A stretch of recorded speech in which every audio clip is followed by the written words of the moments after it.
right, before we get started, I want to apologize because what you're going to hear on this show is what happens when you don't have a good DR plan in place. I have work being done on my house, and they have been flipping on and off electrical switches throughout the day. And just prior to the episodes, they had flipped off the power to my mic. So even though I had it right here in front of me, it was picking up the audio from the computer because the mic was not powered on. It will sound a little echoey.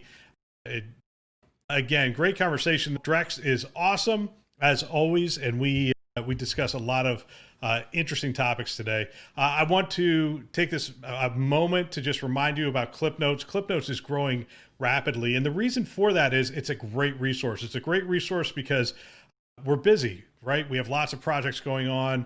We're not going to conferences as much anymore. Our training budgets have gotten cut. We just don't have time for things. And what we've done is we've taken these conversations with industry influencers and these conversations about the news, and we boiled them down to a single email that you'll receive. It'll have a single paragraph summary, bullet points, and then you'll have 4 clips, and you can just click on those, get a feel for what went on in the episode. If you haven't signed up yet, again, all you have to do is send an email to clipnotes, CLIPNOTES, at thisweekinhealthit.com, and you'll get an email back that'll start the process to get you signed up. Now, on to the show.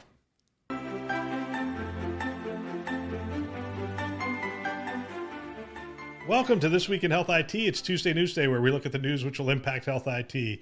Today, Drex is in the house, and we're going to talk Haven, Blackbaud, Antitrust. We're going to talk commercial payers pulling back some funding for telehealth and what the impact of that's going to be.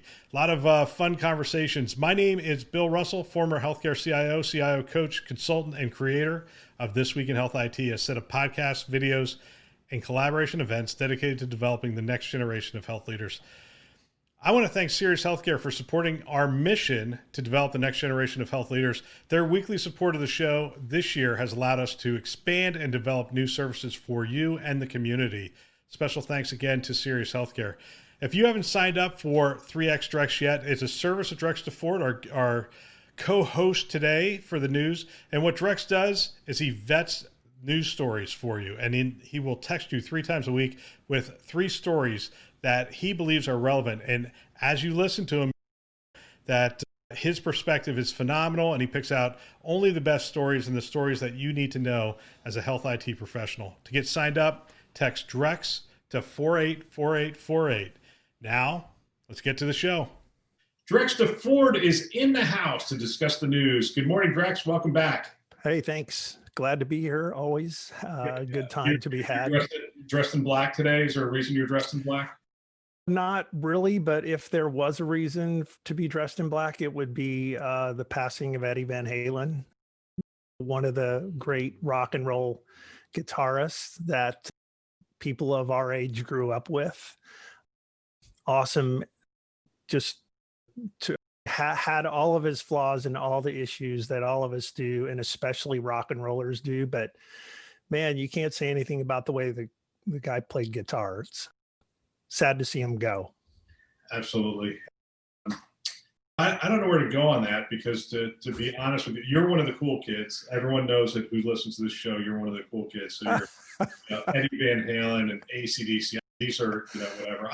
I of course was listening to Broadway music and Barry Manilow and thinking, hey, this is really good music. So we may not have run in the same. Okay, maybe crowd. Maybe not. So, oh man, I should re-record that. Just take that out. I don't even know what I'm doing that. I'm excited. We've got a lot of news today. So, we're going to revisit a conversation we had almost 2 years ago about Haven. That's the Berkshire, Amazon, JP Morgan venture, and we'll come around to that. That's going to be fun. We're going to talk Blackbaud, because a lot of health systems have been impacted by this.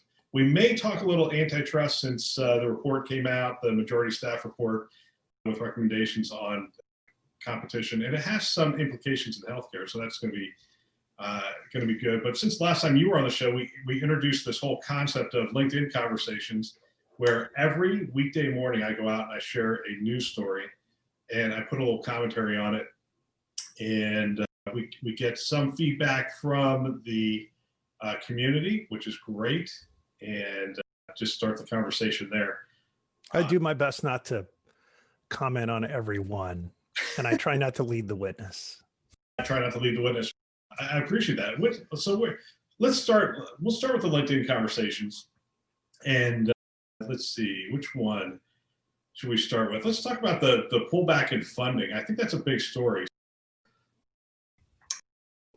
Yesterday, I posted the pullback in funding from telehealth. Will that cause a pullback in the use of telehealth? And here's essentially the story: is that two of the largest health insurers, Anthem and United Healthcare, are no longer waiving copayments and deductibles for some customers beginning on October 1st. And it says, while a virtual visit is likely to be much cheaper than going to an emergency room, you could end up paying anywhere from $55 to $92, the average cost of a lengthy telemedicine visit within your plans and network. And likely, the pullback of funds will cause a change in the use of telehealth.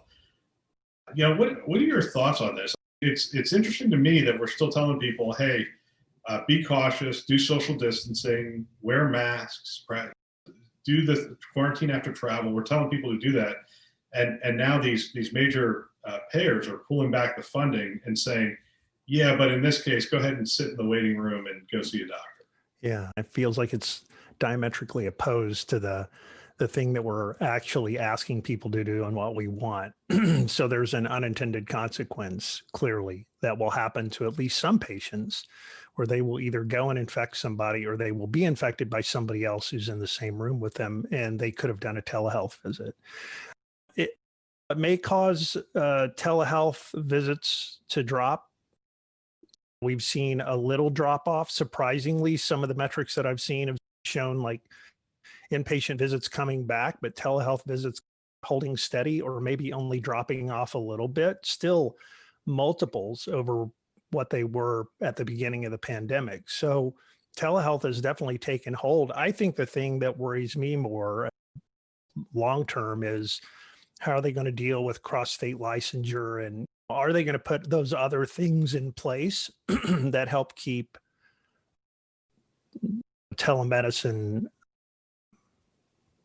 running right, or being allowed, not being obstructed by some obscure or weird regulation about needing to place your hands on the patient before you can bill for a service. There was really three things, right? So the money was the biggest thing. You had CMS lead the way, and then you had the private payers. So the money being the biggest. The next thing was the regulatory environment, which is practicing across state lines, and they have a special dispensation in place right now where essentially the federal government is overriding the states.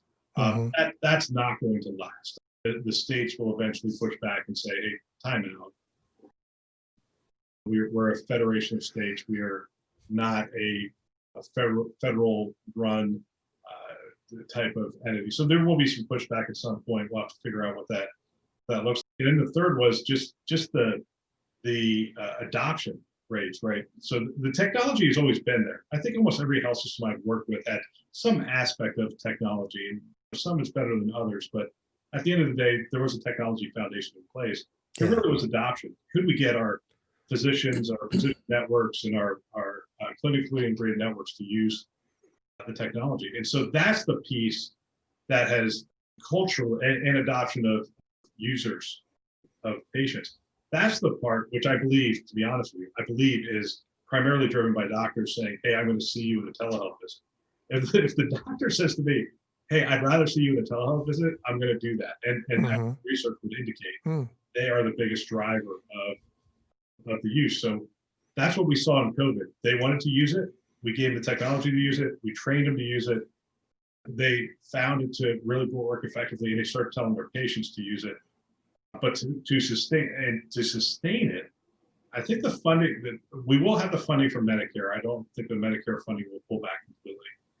But if the commercial payers pull back, I don't like the message it sends, and I think what we're going to see from the commercial payers is essentially a two-tier of insurance kind of plan. There's going to be one that's designed for the digital future.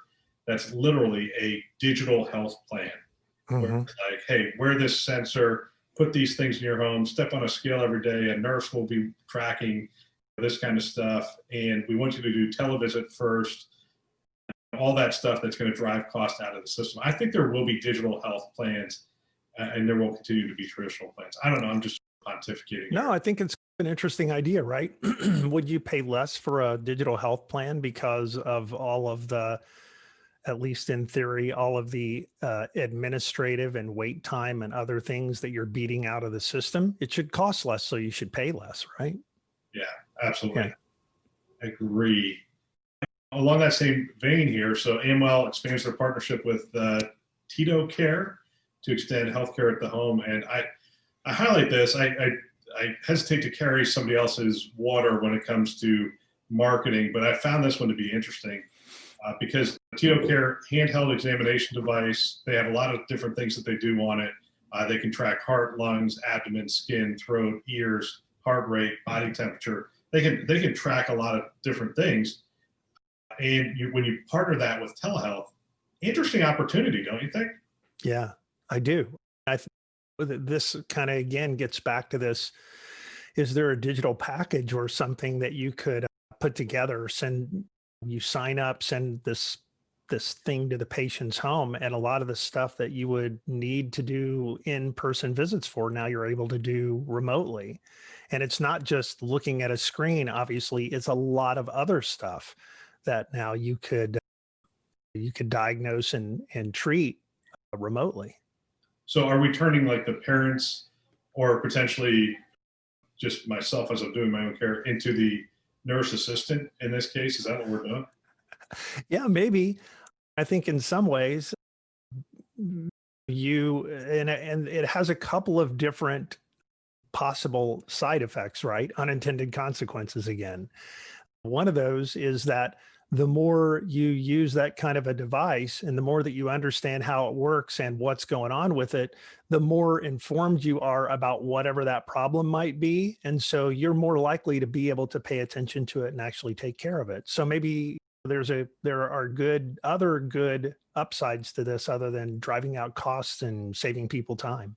Are there unintended consequences of, hey, now that I have this device, I might use it and not call the doctor? And is that really a negative? I don't know. I don't know enough about how the device works, but I'm assuming that it's a gather data and transmit it sort of device, not something that in your hand. It's not a Star Trek, tricorder kind of thing that you could point it at your knee and then it diagnoses you in place. So I don't know. I'm not sure about that. I think it's probably just it gathers information or gathers enough of the right kind of information to be able to transmit it to your doctor to then get some kind of feedback. I still want the tricorder. Every time I Me watch too. Star Trek, I'll pull up an old episode, even some of the new ones, and they just wave it over and it goes, looks like he has a laceration. It's like, are you kidding me? Detail just by waving this thing over people? It's and there's lots of stuff going on out there right now in an experimentation phase that certainly have elements of that tricorder in it. I'm with you. I'm excited about the day that comes. All right. So look, I had a post out here where I said, can health IT security scale? And I talked about it on last week's episode a little bit, talking about the VMware announcement, and they're have some free trials and some other things out there. But what I want to talk to you, I want to come back to that question of can health IT security scale? Because you're one of the security people I go to. But let's start with Blackbaud. How serious is this? If you're talking to a health system that's been compromised at this point, how serious of a issue is this? Yeah, I'm just looking. We know that 38 healthcare organizations have potentially been breached in healthcare. 14 of them have already reported to Health and Human Services Wall of Shame saying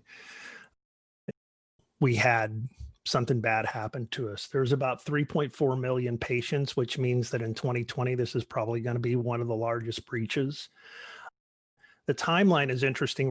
The ransomware apparently got placed sometime in February. They discovered it in May. They sent out notifications in July that said,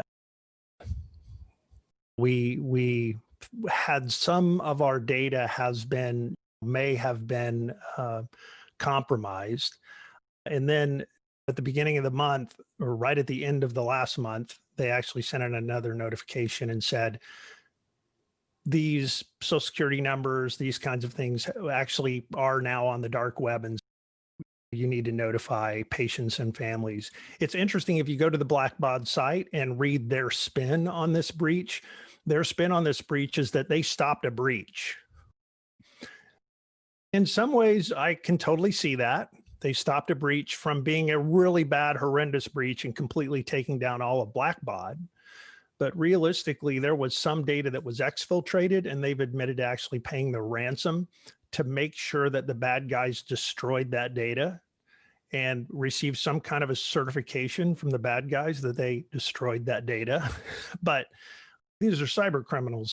How much do you trust them? And at the same time, there are other interesting things happening, right? If you pay the ransom, and I think most cyber pros would say don't pay the ransom, but if you pay the ransom, obviously that's going to create more cyber crime. You're just funding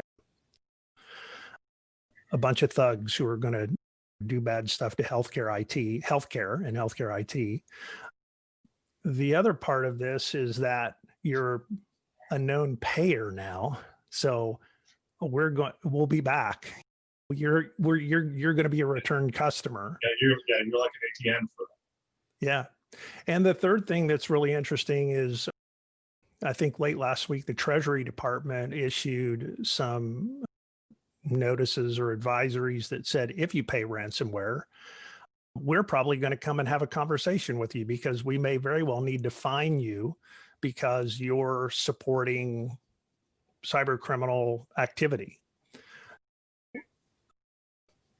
There's a lot of stuff going on. I think it's a big deal. I think, as with a lot of these breaches, the breach happens, they figure out what's going on, they bring in forensic investigators, the FBI, others, they dig and dig and dig. And the more they dig, the more they find, like, oh, wait a minute, this isn't what we thought. There was more information than we thought. And then there are these updates that happened last week. And so we may even see more of those out of this breach. All right, let me fine tune it then. I'm a CIO. I had Blackbaud. We used it for donor management, essentially. There wasn't a lot of patient information. There was more our donor list and credit card numbers and maybe social security numbers. And in some cases, health systems do. CIO, how should I be viewing this at this point? This is an excellent opportunity for you to talk to your board about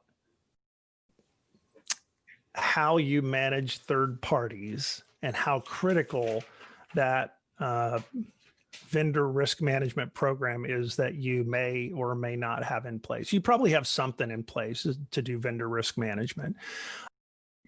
You have inventoried all of your third-party vendors. Maybe you have a database that sort of describes all the data that is exchanged and how it's exchanged and what qualifies as PHI and what doesn't. You may be monitoring those network and traffic activities through your SOC or through a partner SOC. But we're in such a weird world today that directors and managers who have a credit card have the opportunity now to go out and buy services without you knowing it. And maybe in the procurement of those services, they're actually sending PHI, may not have signed a business associate agreement. And the bottom line for this too, I think for CIOs, is that even when you sign a business associate agreement and it's an airtight, super good risk transfer BAA, it's written into your contract and everything else, that clearly it doesn't completely transfer risk, because in Blackbaud's situation, these health systems are still having to go to HHS. They got to go out and notify donors in the middle of a pandemic where donations are incredibly critical to keep many health systems running. You've got to go out and tell them that we partnered with an organization that may have compromised your data. If I'm a big donor, I'm probably going to have to rethink my whole donation strategy if I get that email. Let me ask you this. So when I became a CIO, I walked in and security obviously was, in fact, I think it was 6 days into my being named interim CIO, we were breached. I jokingly say I was at fault because I was at fault. I was 6 days in. Maybe I should have, completed the audit before then and whatnot. But as you know, healthcare, to just get the contract done was more than 6 days. Yeah. And then I started looking at security almost immediately. And then we had well over 30 applications doing all sorts of different monitoring. So our security portfolio was pretty large. We had way too many interfaces. Somebody went into this and there was an interface for this, and identity was a different thing than this and whatever. And it generated way too many alerts. One of the first excuses I got was, we can't respond to all these alerts. We can't triage them fast enough. It's just generating too much information. Now, this is back in 2012, and this is going to be my question, which is, and then everything required human intervention of some kind. How much have we progressed since 2012, since that experience that I had? How far have we progressed in health IT? I mean, I think it depends on the organization that you're in, but in a lot of places, we've not progressed much.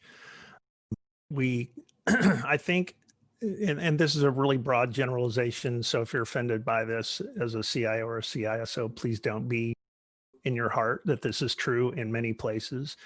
We love to buy technology that we think is a silver bullet, and so is going to solve a problem in this area. And so in security, in a lot of organizations, we've bought a lot of tools. We've bought a lot of preventative measure kind of stuff, and we've put it in place. And those things are great, but very often they're designed to send those alerts to somebody, right? Hey, look at this, look at this, look at this. That doesn't look right. I'm not sure we should be talking to these guys. Shouldn't this be blocked? I don't know if this is a thing. Should these two things in the network be talking to each other? And you got to do something about that. And there are security operations center organizations who are built.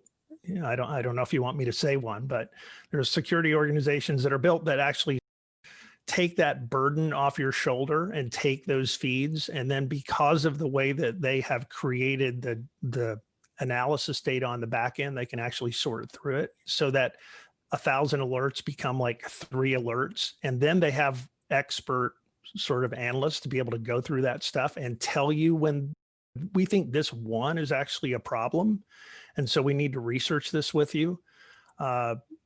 Those are, I think we've got to get better and better and better at this, because it's not, the tools are important, but it's not about the tools. If you buy the tools and then you don't do anything with them, in a lot of ways, what you've done is just created exposure for your organization, right? Here, oh, you knew all of that. Now that we go back and do the forensics after your hack, all that information was available to you and you chose to do nothing about it. Great. That's definitely not something I want the HHS inspection team to know about my organization. Think carefully about how you build that security program and associated tech. So I'll start this comment by saying I did exactly what you just said. I did outsource to a company that took our alert monitoring away from us, and and they did a much better job, and they were able to triage very quickly, and they were able to raise alerts almost on a daily basis. So our team there's just collective sigh of relief. Yeah. Not that, hey, we're not responsible for security anymore, but just somebody's going to tell us these are the ones you need to focus on today, and we didn't have to figure that out. Right? And I get to go back and do the job that I was actually hired for, which is what I want to do. And part of the reason that I came here, I love the healthcare mission. I want to work on networks. I don't want to spend half my day talking to chatty Cathy technology that tells me that there's a squirrel over there. Now there's a squirrel over there. But here's the thing. I don't think that's going to scale. And this might be Bill still searching for the technology solution. I think this is the number one place that AI and ML can really place in security monitoring, because an infiltration attack, typically they don't look different from, it takes a while for them to develop something new. They're using the same things over and over again. We know what they look like. We know what the patterns are. We should be able to see those on the virtual machine. We should be able to see those on the network. We should be able to see those in a lot of different ways. And I'm looking for the complete fabric that is going to be monitoring for those events and identifying those events and potentially shutting down workloads so that they don't get exposed or they don't get locked in a in some sort of malware attack or lockout attack. Yeah, no, that's the key to the operation, right? You can take these feeds, you feed it into some sort of an ML machine that sees these patterns. And I think it is scalable because for the companies who do, security operations as a service, the more customers they have, the more stuff they see, the more they're able to correlate attacks on hospitals, several hospitals at the same time, see what those are, and then they're able to actually contact the client about what to do next. This is happening. Or in some cases, if the client will allow it, they can actually go out and say, we're going to kill that printer, or we're going to kill that PC, or we're just going to turn off that part of the network until we resolve this issue. That's tricky in healthcare, right? Because sometimes if you kill a part of a network or you kill a device and you don't know what it is, it could be an MRI machine or an X-ray machine or an IV pump, and you don't want to do that. So it's very sensitive. You have to be very careful about how you work your way through this, but the tech and the services exist today.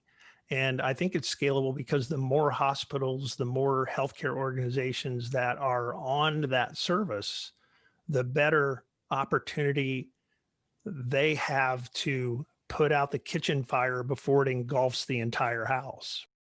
Exactly. Yeah.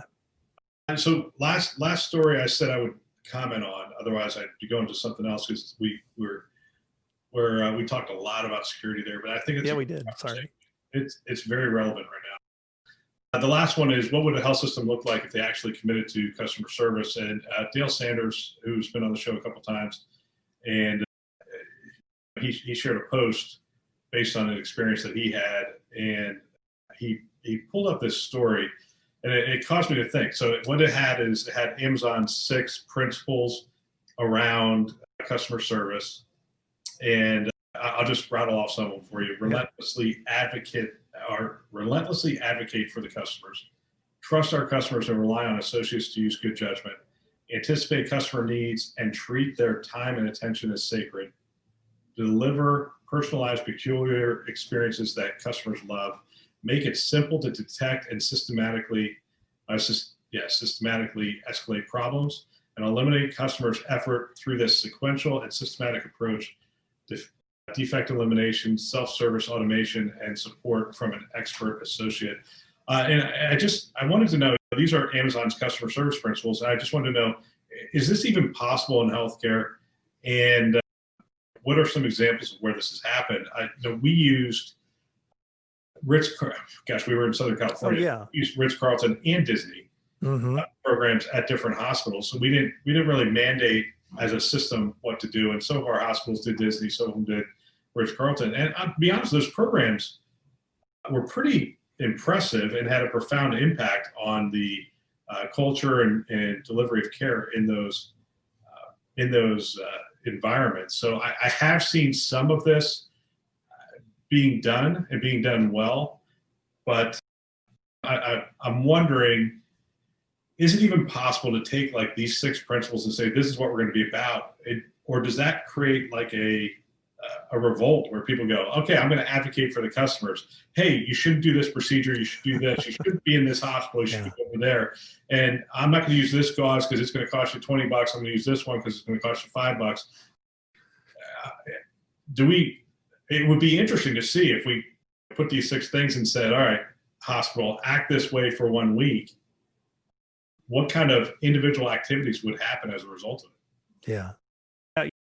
I've written about this and we've talked about it before. Habits are very, very difficult to change. The way people work, very, very difficult to change. An organization culture is just incredibly difficult to change. So bringing in Disney or bringing in Ritz-Carlton, I've been in organizations where that's happened before.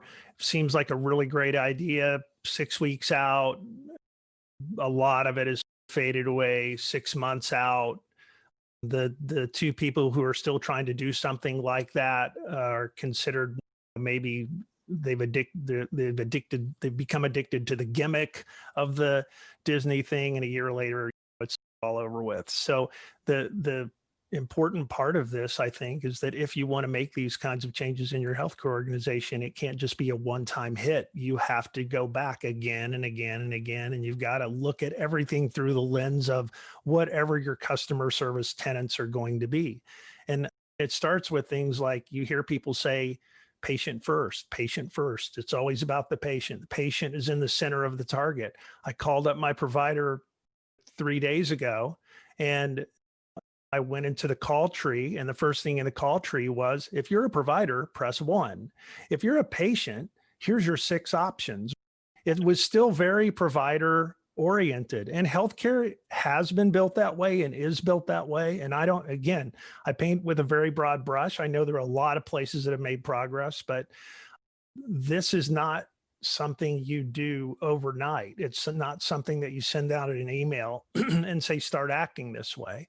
It is one of those things that takes grit, and you've got to just stick with it. And there's going to be a lot of those hard places that you're going to make your way through, that, like, how do you advocate for the customer? What does that really mean?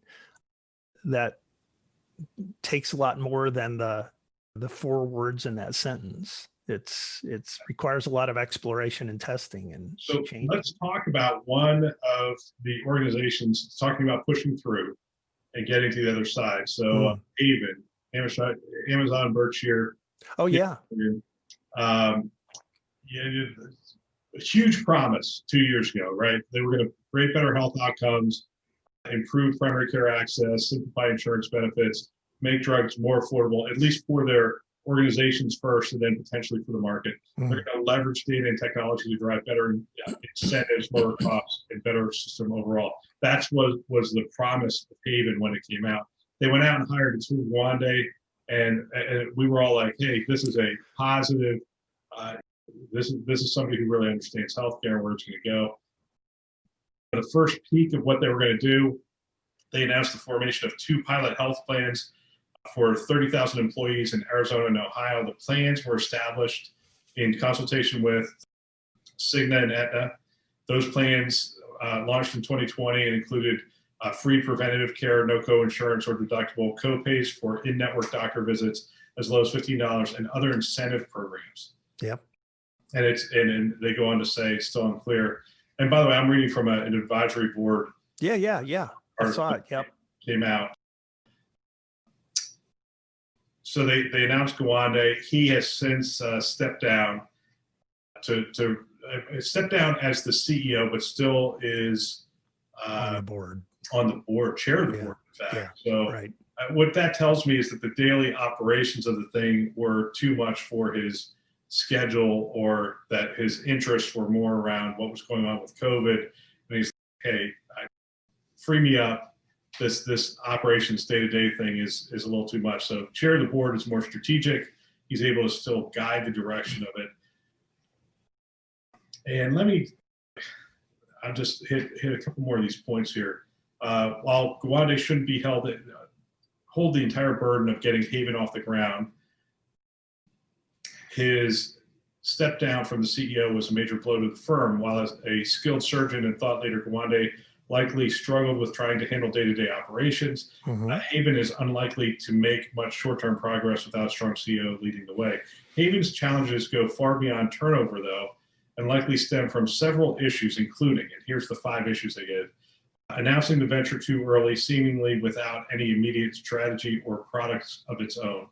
So it was a little premature, attempting to disrupt the status quo for employer health costs by relying heavily on entrenched players and services, trying to fix too many big industry problems at once, navigating the bureaucracies of 3 major companies that operate across different industries, and establishing a nonprofit culture from those same 3 companies that happen to be heavily focused on making profit for shareholders. Yeah. All right. So I think I captured this, what they're saying about this. Let's go to the challenges. Yeah. Should we go to the challenges or their expectations? Well, where do you expect this to go? will they be able to overcome these challenges? I think that's the question. And I think you gave me grief for this. I think at some point I said that when they finally changed the name from the 10, word name that they had to Haven, it turns out that may be the biggest thing they accomplished with Haven so far. And I still believe that. And I think when it comes to Atul Gawande, again, this is a guy who's a great strategist. He's a big thinker. He understands healthcare problems in a big way. But when it comes to, you and I have been there. If you're an operator, if you're in the trenches in healthcare, it's hard and it's super complicated. And to quote the president, who knew it could be this difficult? Healthcare is really, really challenging, and there are a lot of moving parts. And so when you get into this and you're basically a employer organization and you say, we're going to go in and change healthcare, a lot of people were really excited about it. But what we saw, I think ultimately, is these guys got into it and everything they grabbed onto was really slippery and difficult to understand and to get a hold of. And maybe they didn't come from a healthcare background. And so they've really struggled. I hope they don't go away. Ultimately, I think they have good resources and good thinking, and they have a lot of good engineering capability, and they've got a place. They just have to find it. There's a niche for them to make healthcare better, but it's not solving world hunger. It's a niche, and they just haven't found their place yet. That's my sort of thinking about where they will wind up. Is they'll find something they can actually get a grip on and they'll make it better. And if they don't, you still have Amazon out there with PillPack and doing all the things that they're doing to try to make healthcare better. But they've taken a very different approach to it individually as a company. They're finding little tiny things where they can make it 2% better or 6% better. And maybe over time they develop enough experience that they can put it all together and make a bigger impact. But yeah. It's interesting. At the time, I think we both liked the hire of Atul Gawande into the role. I've really soured on that, to be honest with you. I think we're going to see more happen in this space from Amazon by themselves. In fact, you have seen Amazon do a bunch of stuff in their local market in terms of the clinics and the care. And sure, here in Seattle, yeah. And yeah, they're just doing a ton of stuff. And it's interesting. I think they've accomplished more in the last 2 years than Haven can even remotely. And I think part of that is no fault of Gawande's, is his lens, his perspective is from healthcare. So he approaches it like a healthcare person that says, hey, these things are immovable objects. We have to function in this way. Whereas whoever does this needs to have a strong understanding of healthcare, but they need to be more entrepreneurial in bent to say, all right, we're going to do something different. We're not going to partner with Cigna and Aetna and create a plan for 60,000 employees that's more based on wellness than sick care. We are going to fundamentally upset the apple cart here. Yeah. Figure out a way to keep our employees healthy, and by doing that, we're going to drive down costs. I'd like to see an entrepreneurial bent with some healthcare background rather than a physician, somebody from a physician perspective from established healthcare. And again, I thought that was a great hire when it happened. So I think we both agreed at the time. That's good. This guy, he's got big vision. He can see he's the field. He's going to bring something to that conglomeration that they don't have right now. And yeah, you're right. Some of this too is just when you work in healthcare after a while, I think you do get to the point where we can't do anything until everybody agrees that's the right thing to do. And that whole delay game process that winds up being beaten into us over time as healthcare people, we have to collaborate. We have to make sure everybody's read in on this before we do something. Yeah, it doesn't work in I think the kind of venture they were trying to create. Yeah. Also, keep in mind, one of the things we liked about him is he's a researcher, guys. So he was going to approach this from a data-driven perspective, which I think was a good thing. At some point, those people fail to get things started. It's what I do something. Yeah. Yeah. It's get something done, anything done. Sometimes is better than sitting back. Now, this is absolutely somebody's going to say, "Hey, you're armchair quarterbacking," and I will totally, absolutely are. That's exactly what we're doing. But hindsight, I would say, and even today, I would say, go find somebody with an entrepreneurial bent. And I think we'll see some things. We've gone over a little bit. I'm going to go ahead and hit this last story only because I think it's timely, and it's the antitrust stuff. And so the report came out. Here's just a couple of excerpts from the report. They've looked at all the evidence of how these big tech companies use their platforms to squash competition for the most part. And there's stories, it's like Google. There was a gentleman who had celebrity net worth. So he had the net worth of 10,000 or so, 25,000 celebrities. He had a staff of 12 people. He collected this information. Their website organically was one of the biggest websites for that kind of information out there. Actually, it was the biggest website for that kind of information out there. Google sent them a thing saying, "Hey, we would like to tap into your information for our Google answers."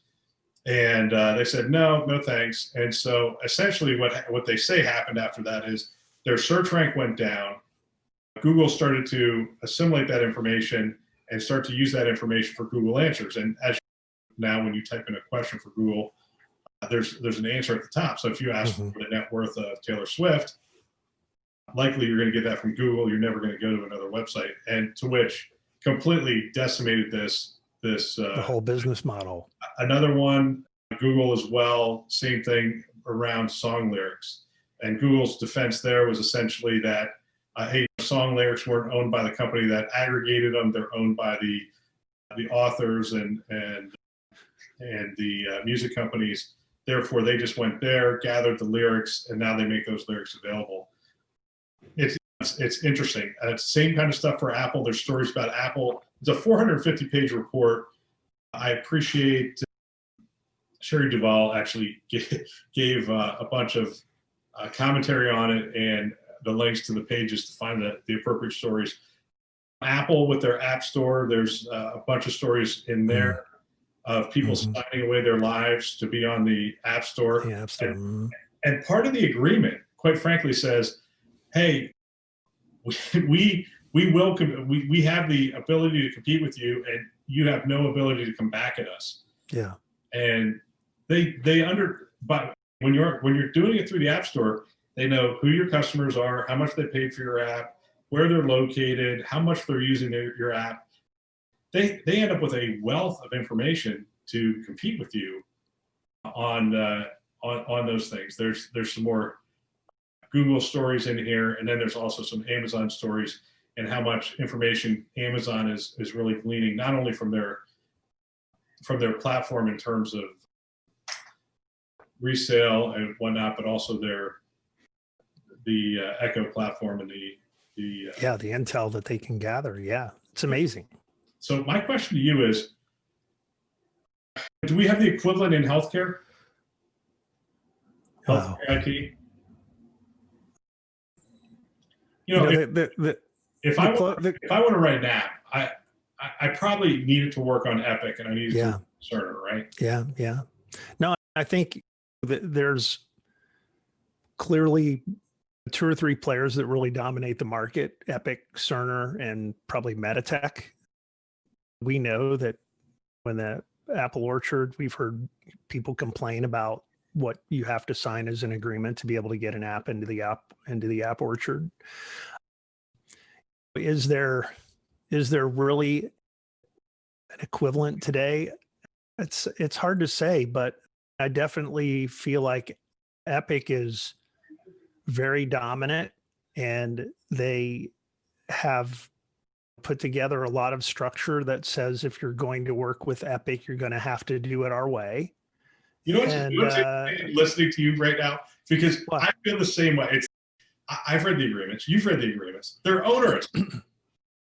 Yeah. But our livelihoods depend on Epic clients not going, hey, I'm not going to work with Drex or Bill because they said this. But I'll just come out and say it. I've talked to these guys, and they're saying, look, read this agreement. I read the agreement. I go, I wouldn't sign that agreement. Yeah. But if I don't get access to 50% of the market through Apple. Exactly. And I'm like, really? You have to sign that in order to do that? That doesn't make sense to me. You essentially have to say, yeah, Epic can compete with me. Epic takes no liability. Epic's APIs may change and may break your stuff. And sorry. Yeah, no, I just had a friend of mine send me the Epic API agreement, and he basically did exactly what you said. He sent me the Epic API agreement. He was like, would you sign this? I don't know what's going on here. And there was a lot of stuff in there. And the kind of nutshell of it version for me was, we're going to publish APIs and you can use them. And if it turns out that something goes wrong, we are completely off the hook. And once the data goes through the API out to you or somebody else and something happens with that data, we're completely off the hook. And if it turns out the API doesn't work, we're off the hook. And there was a lot of, and I'm sure I totally have that wrong, but there was a lot of stuff in that agreement that also said, and you have to sign this by Friday if you want access to the discounts for the APIs. I was just like, I don't know what to think about that. Like, how, what do I do? I can't, we're going to throw out Epic tomorrow and install Cerner. You're got to do what you got to do. Like you said, we've talked to a lot of Epic clients, a lot of friends who run Epic who run up against the same thing. And it's not just Epic. It's once you've made an investment in these core critical clinical systems, you can't just change boats. You can't just change horses in the middle of the river. You got to keep going. And sometimes that's to your detriment. Now, whether that's antitrust or I'm not a lawyer, so I don't know, but it definitely makes me feel uncomfortable as a customer that I'm. We have those same things in ERPs. Once I choose to go to Workday. ERP, exactly. I'm not swapping that out. Right. I've heard people say similar things about Salesforce.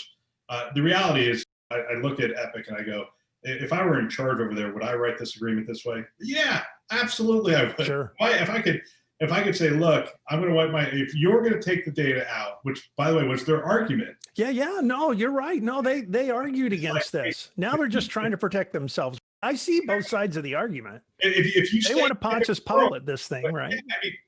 And in fairness, Epic's saying, look, if you stay in our world, we will protect you. We will make sure that you are whatever. And they've done a fairly good job of that. I agree. And now the federal government has come in and said, hey, open up the APIs. And they're like, all right, we're going to open up the APIs. But you know what? If you're going to take data out, the minute you take that data out, I can't. It's on you. I can't do anything to protect. And if for some reason something doesn't work the way it's supposed to, that's on you. And if right on down the line, I'm with you, Bill. I see both sides of it, right? They did make a very fierce argument, whatever it was, 6 or 8 months ago, or however long ago it was, that, they didn't want to do this. And I think it's again, it comes back to if you're in the Epic ecosystem, then data exchange works and you can talk to other Epic sites and you can exchange data. And if you're using apps from the App Orchard, the data exchange works and it's supposed to work. And then when you say open it up to everybody else, this is where they get defensive about their business model. Yeah. And Drex, I'm doing consulting work and I've talked to 3 Epic clients this week, and it's absolutely strategic to their application rationalization project. It's, to just about everything they're doing. And they're willing to put up with a little bit here and there, what they consider to be a little bit here and there for the benefits that they've received. And we're probably there's probably some people that are like, yeah, let's storm the gates of Verona. But before we storm the gates of Verona, just understand they've done a fair amount of really great things for healthcare. And you don't have a lot of their clients who are let's grab pitchforks and go storm the gates. They're not in any way, shape, or form. Yeah. We just had to go live here in Seattle. Seattle Children's went live with Epic Saturday, and the march continues. The conversion continues. People aren't going to Epic because they hate Epic. That just isn't a thing. Yeah, and we talked about customer service. They have phenomenal customer service. One of the CIOs I talked to last week said, "Yeah, Judy, we're doing a go live, and Judy's been on the phone for 3 or 4 of the calls." And what other CEO, self-made bajillionaire is right, hanging out on the go live calls? And I'm like, yeah, point well taken. It's just it's an unheard of level of customer service. Yeah. All right, that's all for this week. Don't forget to sign up for Clip Notes. Don't forget to sign up for 3x, 2 great services to keep you and your staff current. Special thanks to our sponsors, VMware, Starbridge Advisors, Galen Healthcare, HealthLyrics, Sirius Healthcare, Pro Talent Advisors, Health Next, and McAfee for choosing to invest in developing the next generation of health leaders. If you find value in the show, check out our YouTube channel, share it with a peer. We would really appreciate it. Don't forget to check back every Tuesday, Wednesday, and Friday for shows, except for tomorrow. My parents are in town. I'm not doing a show tomorrow, so all right, don't tune in tomorrow. I'm going to be hanging out with them. I don't know what we're going to be doing, but it'll be fun. Drex, thanks for coming on the show. As always, a great conversation. Thank you. Thanks for listening, everybody. That's all for now.